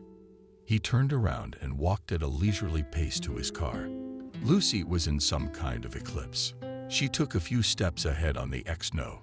"You listen to me, you scumbag. If I see hives on my property, congratulate all the bees and warn your daddy that if he doesn't stop the mayhem, he'll have to deal with my grandfather." The reference to my grandfather had a much greater effect than the threat to kill the bees. But the hives did not appear on the plantation again that summer. But the rumor flew around the village that the farmer had promised to get rid of the colonel. Lucy found this out by accident when she went to the store to do some shopping. At her appearance in the village store, all at once quieted down. Even the word "Hunt Wendy" pulled her eyes out. Only Grandma Helen timidly asked, "Do you really have a gun?" Lucy stared at the elderly woman, then looked around with a surprised look at everyone present. "Dear countrymen, I rarely take it with me. More often, I use another object my grandfather has left from the war. He hides it in the attic." It was a shock for the wounded inhabitants of the small village. But the young farmer's dashing joke turned into another trouble. The next day, the neighborhood police came to their house in the early morning, when it turned out that the cause of the whole mess was Lucy's bad joke. The old people and the precinct officers laughed for a long time. But this story for several years walked around the neighborhood lady not from the soul of the locals. There was another side effect that hurt Lucy's business more than anything else. It did not show itself in its full force in the first year. But later, when the farmer expanded her holdings, she found bald spots in her flower meadow on a daily basis. The local freeloaders usually raided at night. The woman tried to fight this lawlessness, but she could not catch the scoundrels in the act. Alex's daughter suggested a way out of her predicament. At that time, Irina was already 10 years old, and she studied in the elite capital gymnasium. The girl often came to them to play with Cindy. When she found out about the problem that Lucy couldn't solve, she advised her to put traps on the plot. The farmer didn't understand. "Betty, what traps are you talking about?" The girl squints her eyes slyly. "These are such devices to scare. They are different. There are those that fountains hit the face. There are sound. For example, a man came to a secret place, and he voiced from under the floor. She says, 'Put in place my candy.' You can put a horror movie in the trap." Repel means with a sound signal farmer. Purchased in the capital, when she went to the presentation of a new line of cosmetics based on Slavic oil. Returning home, the woman installed on the site repellent means of secret. Raiders managed to identify immediately on the first night.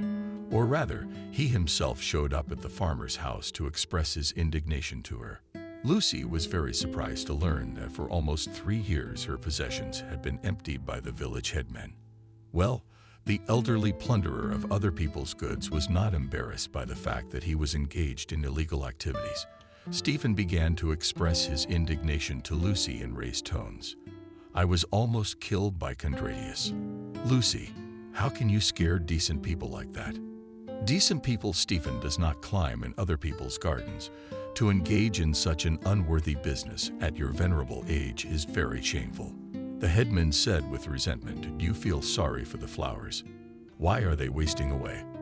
I thought it wouldn't cost you anything if I picked some for myself." It turned out that the other villagers also had a craving for other people's goods. That's why Farmer She's plantation was constantly being raided. In order to somehow solve this problem, Lucy offered fellow villagers to buy their favorite flowers from her. She even offered a very reasonable price, but this option did not suit anyone. The headman regretfully said when for free is another matter, and to spend money on nonsense is not enough money. To get rid of Lucy's plunderers, they had to hire a watchman. After the next expansion of the plantation, she also hired 2 women who helped her to collect and dry raw materials. Each year, the profits grew, and the U.S. farmer got her own car. She made major renovations to her grandfather's chorus, and even ran water and sewer to the house. The old people rejoiced. "Thank you, granddaughter, at least before she died. We will live in comfort." Lucy laughingly replied, "You're too early to die. It's time to enjoy life." Grandma was the first to die. Miranda wasn't sick or complaining about her health. She just went to sleep and never woke up. Herbert outlived his spouse by only 2 months. He had a stroke while chopping wood in the yard. The whole village buried the old man. Even the deputy of the village council showed up to say kind words about the man who had served his land faithfully. Alex, as usual, showed up without a warning call.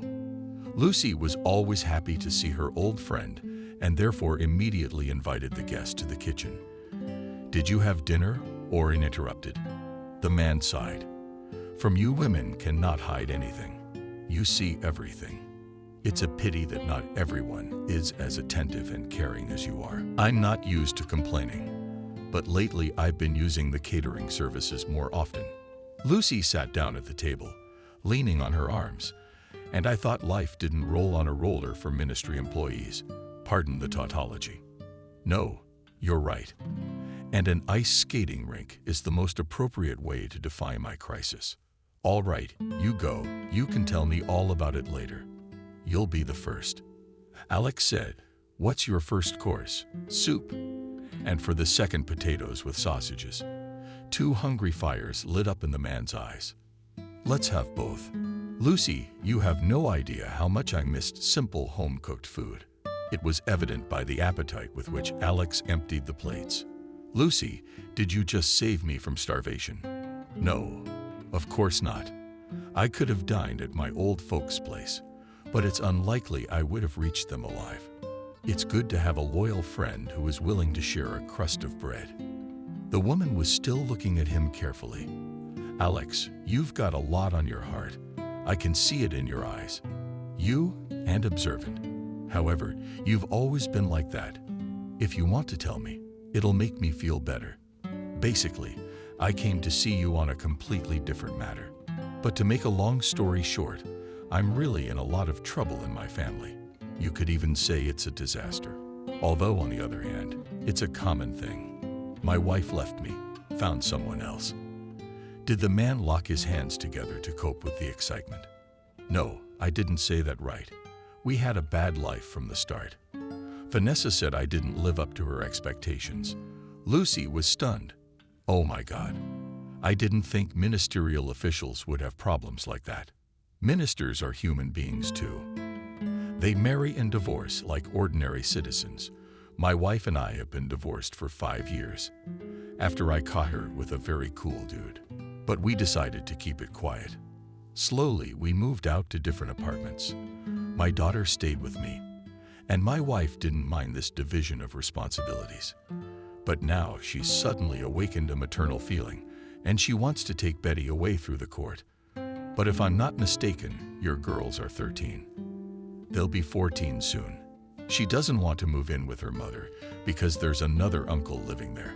And honestly, I mean, hand on heart, we are so used to living together. No one drops on your brain. No one demands anything.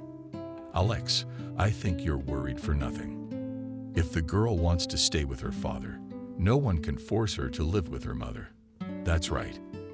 But trying to prove anything to my wife is useless. She's stubborn. In your face. Anyway, Betty and I are getting on her nerves, stalking us. Even tried to force my daughter away. So I brought her here." The man looked her in the eye with a pleading look. "Lucy, would you do me the old-fashioned favor of watching my kid? I won't be in debt." "Alex, don't be silly." "Sure, I'll help you and the girls will have more fun together. Only with school. What to do? I take my star to the neighborhood every day. We don't have any elite high schools here. I don't know. Believe me, we don't need to show off right now. We need to get through this crisis. Vanessa and her husband are going to Germany for permanent residence, and she's persuading her daughter. And I already imagine in advance what it will be like in a foreign country, Alex." I said I agree. "You don't have to persuade me." Alex left, and the next day Betty moved in with them. Lucy thought that the girl would live with her relatives, but the girlfriends decided to unite under one roof.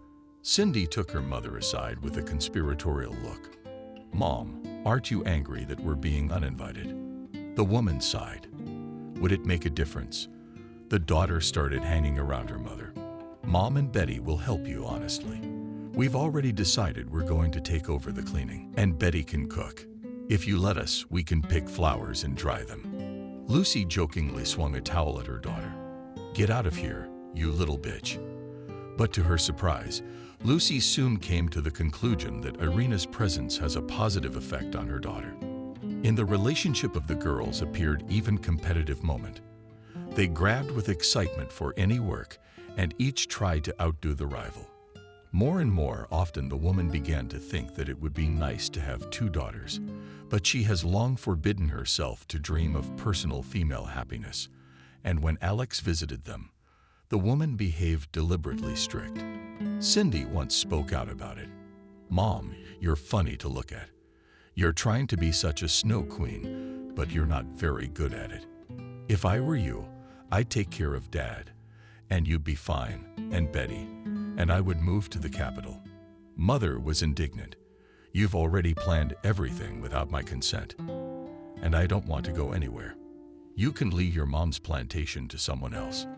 That's what real businessmen do. And why don't you want, for example, to become the owner of a cosmetic salon or something else worth picking up?" Lucy only shrugged her shoulders because she was not ready to answer her daughter's question. Spring came, and the farmer eagerly started her favorite job. She got the seeds of an elite variety of lavender through a former classmate and decided to plant a few more varieties of flowering plants to try out. In the midst of the work, Cindy came running into the plantation. "Mom, throw everything. Uncle Alex is here. He needs you right away." The woman always rode her bicycle to the field. She quickly jumped on the two-wheeler and headed for the village. Alex impatiently paced around the yard. Seeing Lucy, he was overjoyed. "You have no idea what news I brought you, Alex. Only bearing in mind that I can't take all the news adequately. So it's better to be careful and from afar." "All right. Have it your way. You told me you had experience working for a big company." "Yeah. My husband has a cosmetics company in Washington. Now you have a unique chance to become a sole proprietor of a similar enterprise. I'm told there's a bidding war in a couple days, and one of the bankrupt firms is going under the hammer. I think you should be interested. It's about time you went beyond your plantation, Lucy. Every endeavor needs to evolve. You're stuck on one rung." Lucy spent the whole night tossing and turning. She had long dreamed of owning something big and promising, but she was afraid. And now it was such a fortunate coincidence. Without waiting until morning, she dialed Alex's number. "Alex, I'm sorry to bother you in the middle of the night. I want to thank you and tell you that I'm ready to give it a try, but I'm kind of scared to go to DC alone. Maybe you're afraid you're gonna eat me."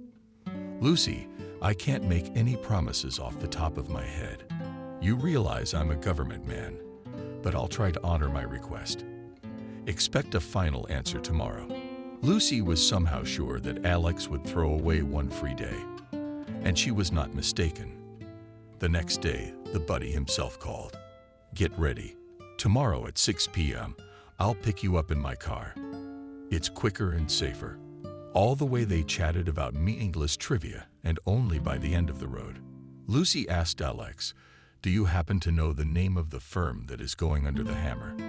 "You know, I haven't memorized it. There will be several bids at the auction, so I didn't really focus on the name.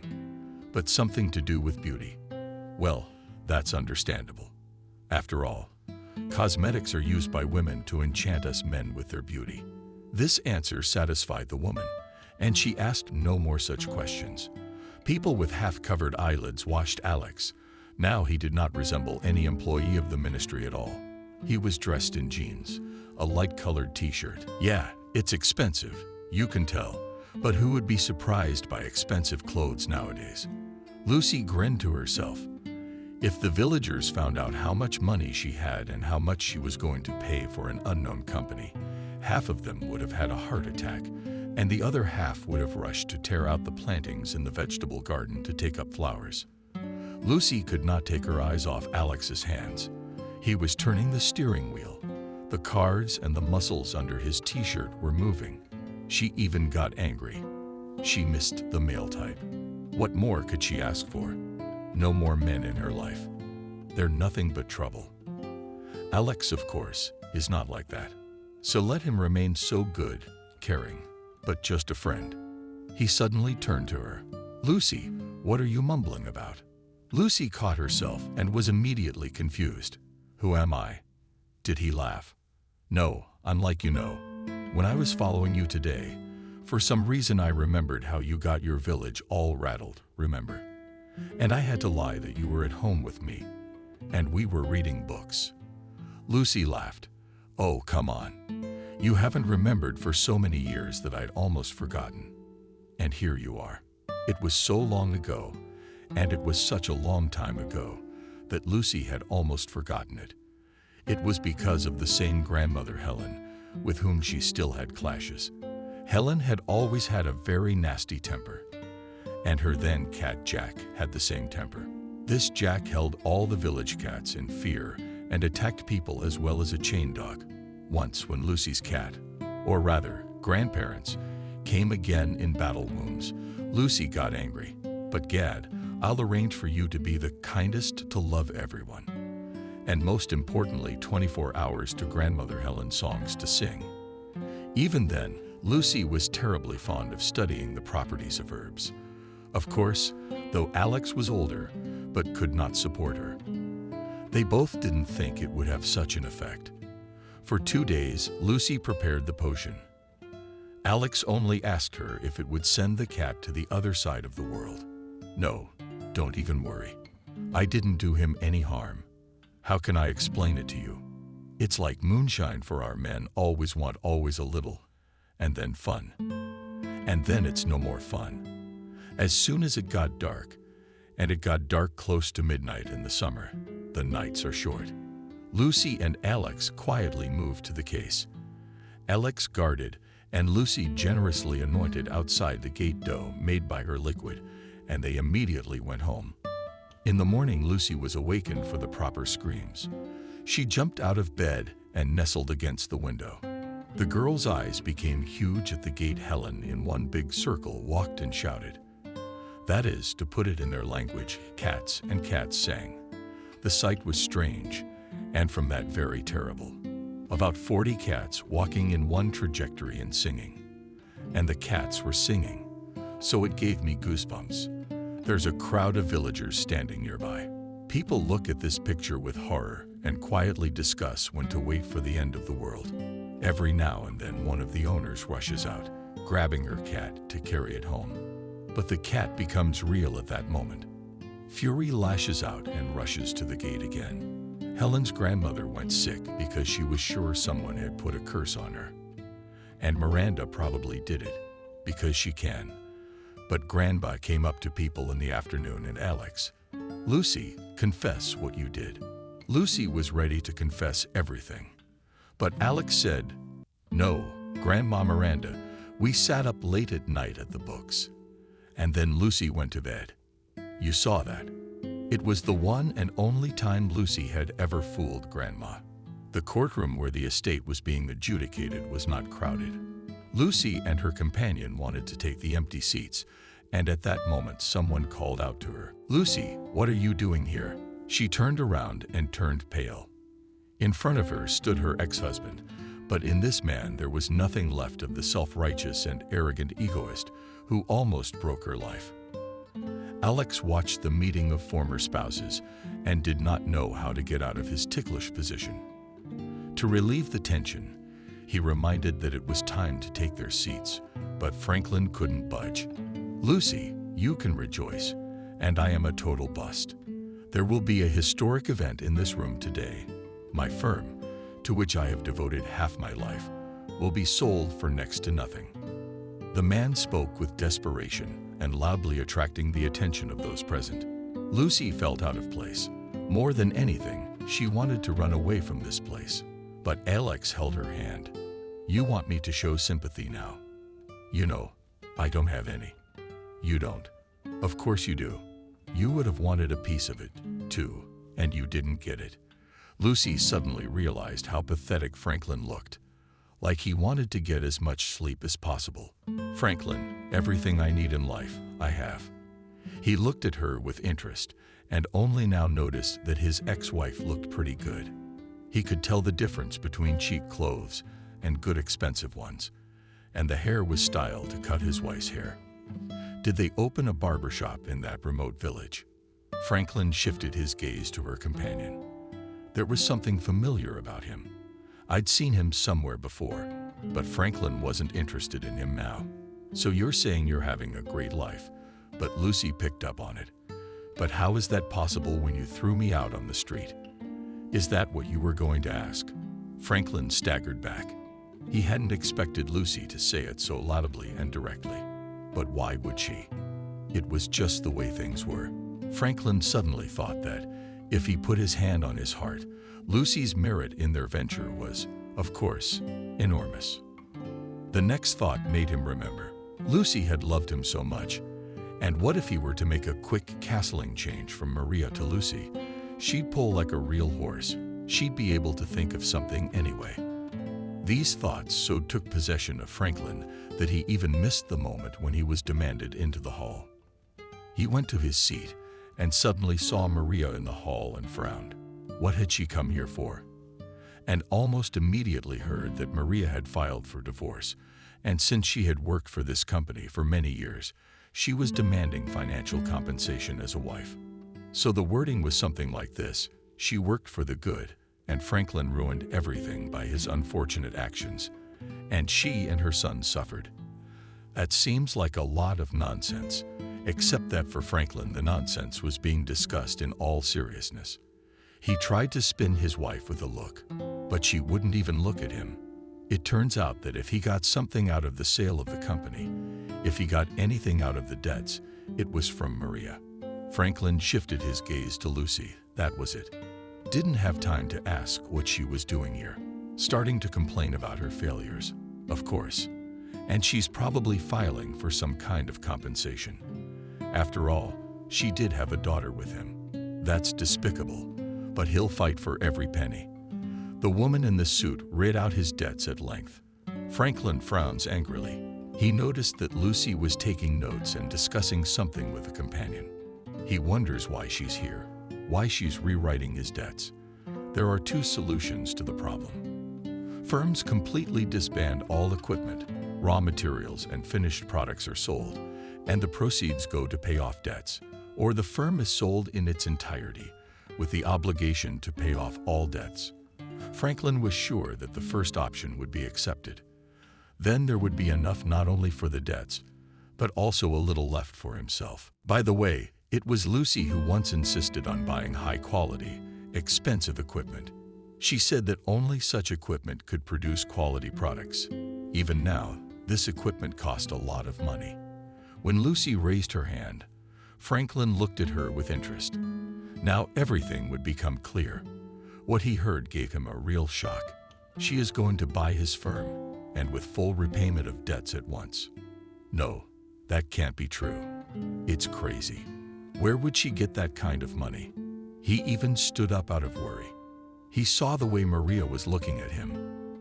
Yeah, to hell with Marta. After the meeting, Franklin caught up with Lucy. I see you're settling in quite nicely. He cast a quick glance at Alex. Is there anyone who even keeps cows? Alex turned around in a second and smashed his fist into Franklin's nose.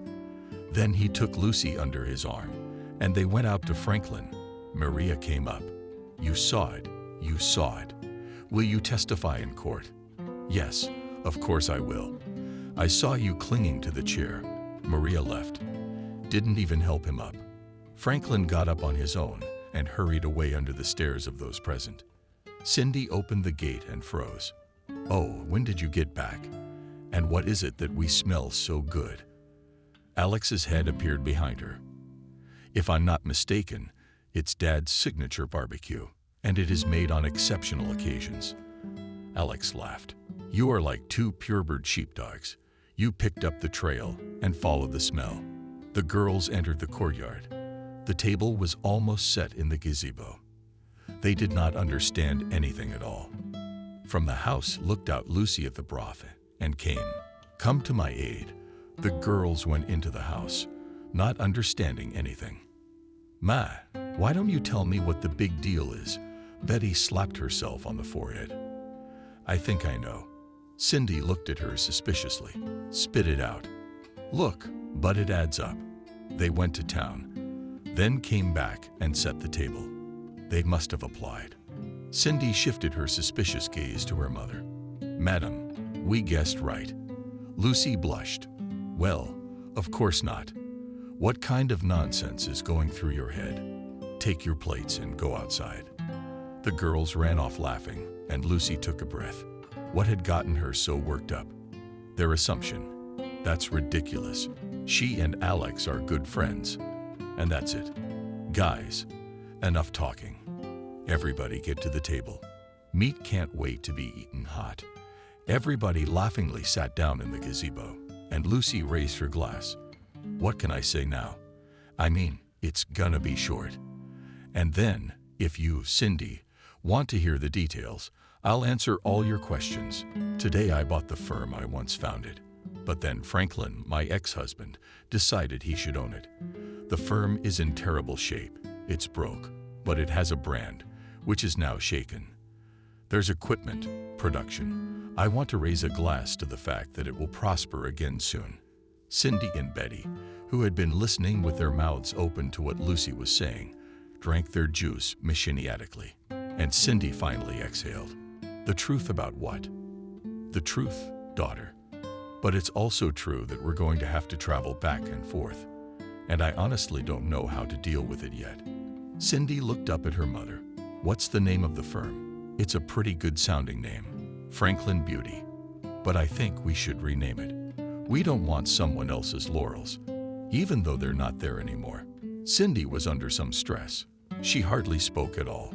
And when the guests had left and she and her mother had put away all the dishes, her daughter sat down in front of her. Mom, it seems to me that you are now quite old enough to know everything that happened with you and your father. Lucy sighed, sat down across from her and said, I guess you're right. I'm going to tell you everything now. Just don't think I want to deliberately smear my father. Whatever he was, he's your father. I always wanted you two to communicate. But alas and Franklin was up all night. He was thinking. His brain had always been an adventurous one, and now it was going to take a lot of twisting to get it right. In the evening, he made inquiries about his ex-wife and scolded himself for not having done it earlier. It turns out that while he thought that his wife was a milkmaid, so as not to starve to death, Lucy was doing very well. Not just not bad, you could say it was great. He didn't make a big deal about it, but he was told she had a lot of momentum. Now, of course, it's gonna be very hard to get out of it, because she'll think he's after her money. But there is one very good idea. It's Cindy's idea. He could melt a daughter's heart, that's for sure. And clearly the girl was missing him. And Lucy had never been the type to turn a child against him. So Cindy was the place to start. I wish I could remember how old she is. Better yet, find out what she's into. All right, then. Where the hell have we been? He'll think of something, won't he? As morning came, Franklin left the house. Cindy woke up and stretched sweetly. How good was that? They had such a talk with Mom yesterday. Cindy realized that Lucy really didn't mean to denigrate her father, but that's how her daddy turned out to be. Honestly, she wanted to look at him, to talk to him. I wondered if he felt anything for her as a daughter or not. Somehow Cindy felt like he didn't. But to be sure, to put a final end to this tale, she wanted to. Cindy, but are you asleep? Are you still awake? Betty's head came through the window. I'm asleep. What's wrong? No, come on. I'm going fishing with the bonefish today. You were dying to go. Cindy jumped out of bed, with Bones. How could she forget that? Yeah, Martin's the hottest guy in school. All the girls are chasing him. And he invited her to go fishing. All they had to do was figure out who he was more interested in, her or Betty. Cindy was determined if it was Betty, she'd step right into the shadows, out of the way of her friends. Betty decided the same. Although, to be honest, she didn't like Martin at all. He was too handsome, as if he wasn't real.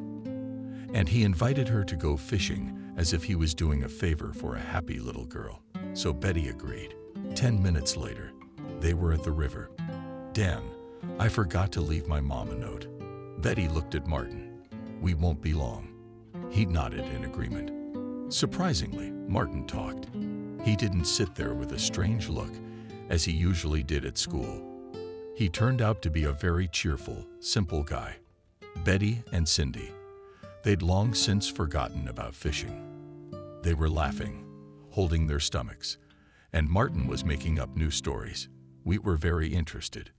Martin looked at them with regret. Let's sit by the river in the evening. Polly smiled. Let's. Betty wanted to refuse, but Cindy gave her a look that said there was nothing left to do. How could I say yes?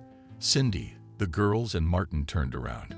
There was a man standing not far from them, and looking at Cindy with a kind of pleading look. At me, she was a little confused.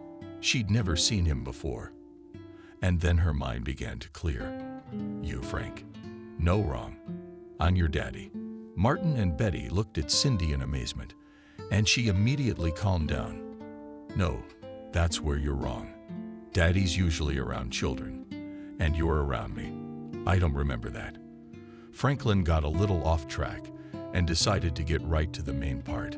Cindy will definitely talk about everything. Your mom must have given you the wrong information. I just couldn't be around for reasons beyond my control. Look what I brought you. Franklin walked quickly to the car and pulled out a laptop computer. The money was a pity, of course, but he needed to impress Cindy. He realized perfectly well that a country girl, albeit a wealthy one, couldn't have such a thing. In fact, to be honest, he had expected to see a very rustic kitchen. But in front of him stood a quite fashionable, beautiful girl. Thank you very much. But I have a laptop much more powerful than this. Franklin shrieked with the teeth of a grave. You could have kept your mouth shut. Cindy was silent. Franklin was silent. Looks like this isn't going to be as easy as he thought. He finally got it out of his system. But how do you live, my daughter? Cindy sighed. I guess I'll have to go through this ordeal to the end. Okay, Martin and Betty nodded their heads in agreement for now. Of course, she would have to talk to her daddy, whom she hadn't seen in so many years. Franklin left the car by the river, and she and Cindy walked toward the houses. As luck would have it, they ran into Helen's grandmother. She stopped and gave them an attentive look. She thought for a long time what kind of a man she had already seen and finally remembered grandmother, and Helen picked up everything, rushed to the place where Lucy had Cindy, and she is there and knows nothing. Lucy pulled herself away from the papers. Now her head was busy with how to make everything enough for the customers and for her own firm. It would be very profitable. Seeing her grandmother, Helen wrinkled her nose and walked towards her. But what's wrong, Helen? You're here while you're in your herbs. Elkin's daddy's here. He's already taken her somewhere. Oh, lucky girl. And you wouldn't know it. Lucy's heart almost stopped. She knew very well how beautifully Franklin could sing his speeches. They could confuse anyone. You're not confused, Helen, are you? No, my memory's still good. Lucy didn't say another word. She jumped on her bike and rode off into the village. I came home like a fury, ready to tear Franklin apart right now. Cindy was lying on the bed reading a book. Lucy took a breath. Where's Daddy? I sent him home. For some reason, he thought we were very happy to have him back. Mom, what's wrong with you? Why are you so pale? Lucy waved her hand and suddenly cried. Cindy immediately jumped up and hugged her. What did you think? Did you think I'd take it? No, Mommy, you're the best. And remember, it wasn't just you he chased away, it was me too. Lucy was standing in the middle of the hall. Next to her was Cindy. Here's my daughter. I used to design everything here. Cindy looked at it with delight. When I learn, I'll come and work for you. Will you take me? Lucy laughed. Well, of course, the firm was empty now. All employees were sent on vacation for an unknown amount of time. Do you want me to give you a job now? Of course I do. What kind of job? We'll find all the employees' cell phones, and you'll call them, invite them to a meeting. Like tomorrow, 3:00 p.m. Cindy even clapped his hands. Oh, that's great. Like your real assistant. Exactly from behind, slapped like that. Lucy turned around sharply. Two people came through the door and stopped. It was Maria, her son Kevin. Hello. I was walking by. I see the door open. I realized you were here. Maria looked tired. Actually, she was. She'd been looking for work for 2 weeks without success. No one wanted to take in a wife, even an ex-wife. A man who'd screwed up his own big firm. Excuse me, Lucy, I know this is probably a silly thing to say, but would your firm have a job for me? You see, basically, it's just like you said it would be. Lucy, who a moment ago had been ready to throw the woman out, sighed. Oh, what fools we all are. Cindy walked over to him. Hi. He looked at her with clear eyes. Hi. So it turns out you're my brother. He nodded. It's working. Why are you standing there like you're not my own? Let's give each other a hug. At that moment, Lucy held back her tears with great difficulty. No matter how willful, she's real. And she has a heart too. 3 months have passed. Well, my dears, we have signed very large, lucrative contracts, or rather there are several, but the work will go in the same direction. We can be congratulated for the new year. In addition to the salary, I promise to give a good bonus. People in the hall murmured approvingly. Many people returned to work. All those who once knew Lucy without a second thought.